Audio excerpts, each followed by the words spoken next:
नमस्कार दोस्तों, मेरा नाम रविंद्र डवास है। जैसे कि डॉक्यूमेंट्स आपको स्क्रीन पे चलते हुए दिखाई देते होंगे, इसमें बहुत सुथरी सुथरी और बहुत बढ़िया बढ़िया बातें लिखी हुई हैं। गांव समाज के ग्राम सभा का जो पैसा है उस पर बहुत चिंता व्यक्त की गई है और सरकारों को साफ तौर पे कहा गया है कि गांव के जो पैसे हैं उसमें धांधली हो चुकी है और ये पैसे गांव को इज्जत से दिए जाएं और गांव का पैसा गांव में ही लगे। लेकिन ये लेटर लिखे किसने? अलग अलग विभाग को लिखे हैं, अलग अलग सरकारों को लिखे हैं, अलग अलग नेताओं को लिखे हैं। लेकिन अब पार्षद जी के सुर बदल चुके हैं। अब उन्होंने गांव समाज की चिंता हो चुकी है।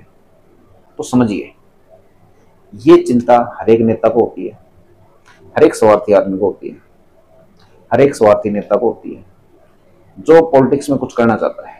सिर्फ गांव और सरकार ये तो उसके पायदान है, अपने मतलब के हिसाब से वो चेंज करते रहते हैं। इसमें हम किसी पे कटाक्ष नहीं कर रहे, हम किसी की आलोचना नहीं कर रहे, सिर्फ सच्चाई बता रहे हैं आपको कि सच्चाई है क्या। अगर आज के टाइम इन्हीं पार्षद जी को बीजेपी कोई बढ़िया पद दे देती है इनके मन मुताबिक, तो ये इन बातों को बिल्कुल नहीं बोलेंगे। लेकिन अभी फिलहाल वहां पे स्थान खाली है, तो इन्होंने गांव समाज को अपना हथियार बना लिया।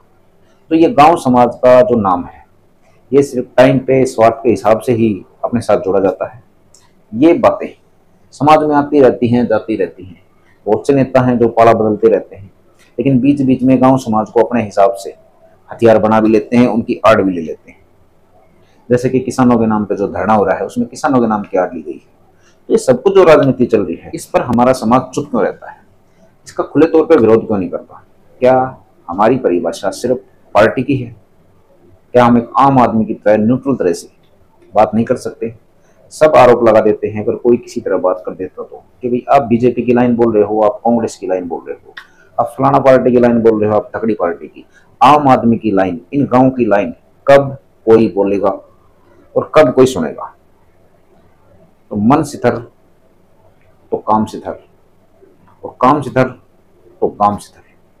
लेकिन इन गांव के लिए ऐसा कुछ नहीं होता हुआ दिखाई दे रहा। सिर्फ इलेक्शन के टाइम पे इन गांव का टाइम, गांव के मुद्दे कैश किए जाते हैं, होता कुछ नहीं इन गांव में।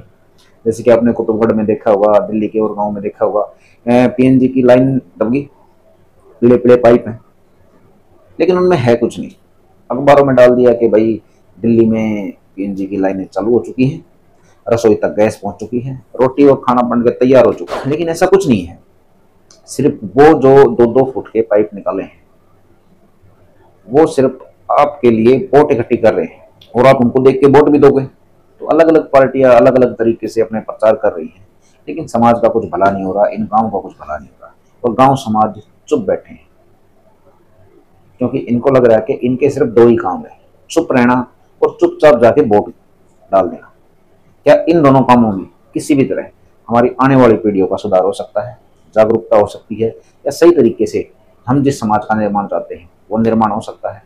अगर हाँ, तो आप चुप रहिए और चुपचाप वोट डालिए। अगर नहीं, तो आपको सोचना पड़ेगा। सोचिए और समझिए। नमस्कार दोस्तों।